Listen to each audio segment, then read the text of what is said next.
Adani group ने Hindenburg की report का जवाब दिया है। The Hindenburg report, the Hindenburg researchers claims against Gautam Adani. Adani group पर ये तलवार लटक रही है। जो भी हिंदुस्तान में होता है उधर अदानी जी दिखाई देते हैं। अदानी और हिंडनबर्ग के बीच सवाल जवाब का सिलसिला जारी है।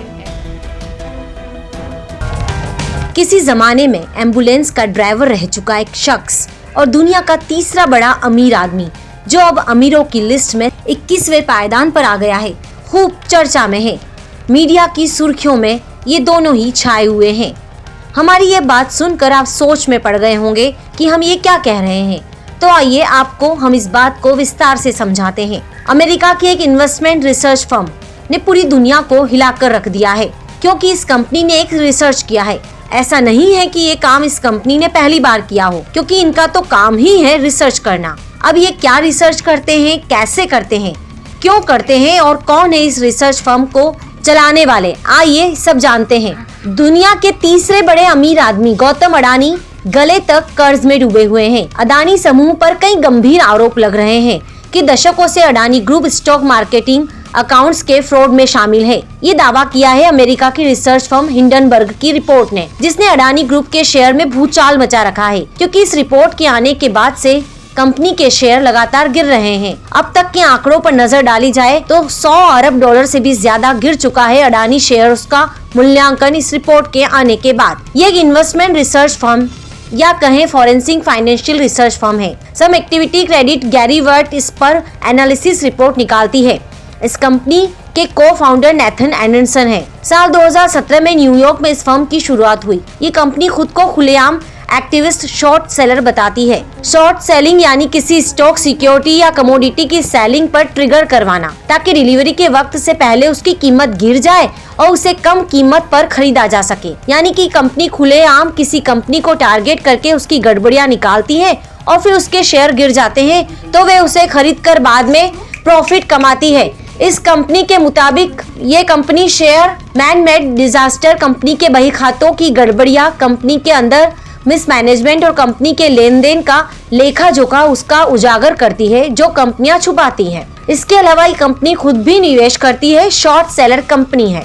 और जब इस कंपनी ने अडानी ग्रुप के खिलाफ रिपोर्ट बनाई तो इस रिपोर्ट के आने के बाद कंपनी ने बताया था कि अडानी ग्रुप के शेयर 85% तक गिर सकते हैं, और इस रिपोर्ट के आने के 2 दिन के अंदर ही शेयर 25% तक गिर चुके थे। साल 2020 के बाद से ये रिसर्च फर्म 30 रिपोर्ट निकाल चुकी है, और अगर इन 30 कंपनियों के स्टॉक की औसत रिपोर्ट देखें तो इनके शेयर्स में करीब 15% तक की गिरावट देखी गई। वहीं 6 महीनों की बात की जाए तो 6 महीनों में औसतन 26% की गिरावट हुई। साल 2020 में अमेरिका की ट्रक कंपनी निकोला पर रिपोर्ट निकाली थी, जिसके बाद कंपनी के शेयर 94% तक गिर गए थे। निकोला ने गाड़ियों के नाम पर अपने निवेशकों को ठगा था, जबकि उसके पास गाड़ियां थी ही नहीं। ऐसी बोरिक्स नाम से एक कंपनी थी जिस पर हिंडनबर्ग रिसर्च फर्म ने रिपोर्ट निकाली। उनकी रिपोर्ट आने के अगले 3 दिन शेयर्स 3.3% गिरे, लेकिन 3 महीने बाद तक इनमें 90% की गिरावट आ गई। वहीं जीनियस ब्रांड के खिलाफ रिपोर्ट आने के बाद कंपनी के शेयर 13.4% गिरे, लेकिन 3 महीने के बाद शेयर 50% गिरे। ट्विटर पर भी इसने रिपोर्ट निकाली थी, जो खूब चर्चा में रही थी। ऐसी कई कंपनियां हैं जिनमें ऐसा प्राइस रिएक्शन देखने को मिला। हिंडनबर्ग की रिपोर्ट आने के बाद इस फर्म में किसी भी कंपनी में हो रही गड़बड़ी का पता लगाकर डिटेल रिपोर्ट तैयार की जाती है और फिर उसे पब्लिश किया जाता है। इस फर्म के खिलाफ यूएस का डिपार्टमेंट ऑफ जस्टिस जांच कर रहा है कि कंपनी फ्रेंड्स के साथ मिलकर शॉर्ट सेलिंग कर रही है, लेकिन ये पहले से ही बताते हैं कि इस कंपनी में शॉर्ट है और उनके निवेशक भी इसमें शॉर्ट लेते हैं, जिसके बाद रिपोर्ट जारी की जाती है। रिपोर्ट जारी करने से पहले ये 10 निवेशकों के साथ शेयर की जाती है। इस कंपनी के को फाउंडर नेथन एंडरसन ने यूनिवर्सिटी ऑफ कनेक्टिकट से इंटरनेशनल बिजनेस में डिग्री ली है, फिर एक डेटा कंपनी से अपने करियर की शुरुआत की। इससे पहले ये इजराइल में एम्बुलेंस के ड्राइवर भी रह चुके हैं। इन्होंने अपनी कंपनी का नाम हिंडनबर्ग ही क्यों रखा, इसके पीछे की कहानी ये है कि साल 1937 में हिंडनबर्ग नाम का एक हवाई जहाज, जो एक प्रकार की एयरशिप थी, हालांकि ये एयरशिप अब देखने को नहीं मिलती है, जिसमें आग लग गई थी और वो दुर्घटनाग्रस्त हो गया था। इस हादसे में 35 लोग मारे गए थे। नेथन एंडरसन इस डिजास्टर को मैन मेड डिजास्टर मानते हैं, इसलिए उनका ये कहना है कि स्टॉक मार्केट में होने वाले डिजास्टर को रोकना, ये खुद को एक फाइनेंशियली कंपनी होने के साथ साथ खुद को एक्टिविस्ट कंपनी भी मानती है। ये मानते हैं कि हम दुनिया की भलाई कर रहे हैं और इनका तरीका है शॉर्ट सेलिंग। बड़ा कमाल का बिजनेस है ये। पहले सामने वाले को डुबाओ और फिर उसी से पैसा कमाओ।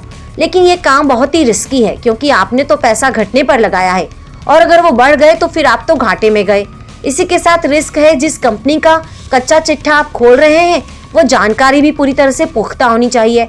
आप किसी पर बिना रिसर्च किए तो अंगुली नहीं उठा सकते हो। अडानी ग्रुप पर जो रिसर्च किया गया हिडनबर्ग फर्म के मुताबिक कॉर्पोरेट इतिहास का ये सबसे बड़ा फ्रॉड है। ये रिपोर्ट 106 पेज की है। हिडनबर्ग को 2 साल से ज्यादा का वक्त लगा इस रिपोर्ट को बनाने में क्योंकि पूरा रिसर्च किया गया। वो शॉर्ट सेलिंग का ये बिजनेस अमेरिका में लीगल है। तो ये था हिडनबर्ग फर्म का इतिहास और भूगोल। अब ये अडानी ग्रुप का गणित कितना बिगाड़ता और सुधारता है ये तो आने वाला वक्त ही बताएगा। हमारे साथ जुड़े रहने के लिए देखते रहिए देश रोजाना का YouTube चैनल। सब्सक्राइब कीजिए, साथ ही देश रोजाना की खबरें सबसे पहले देखने के लिए प्रेस कीजिए बेल आइकन।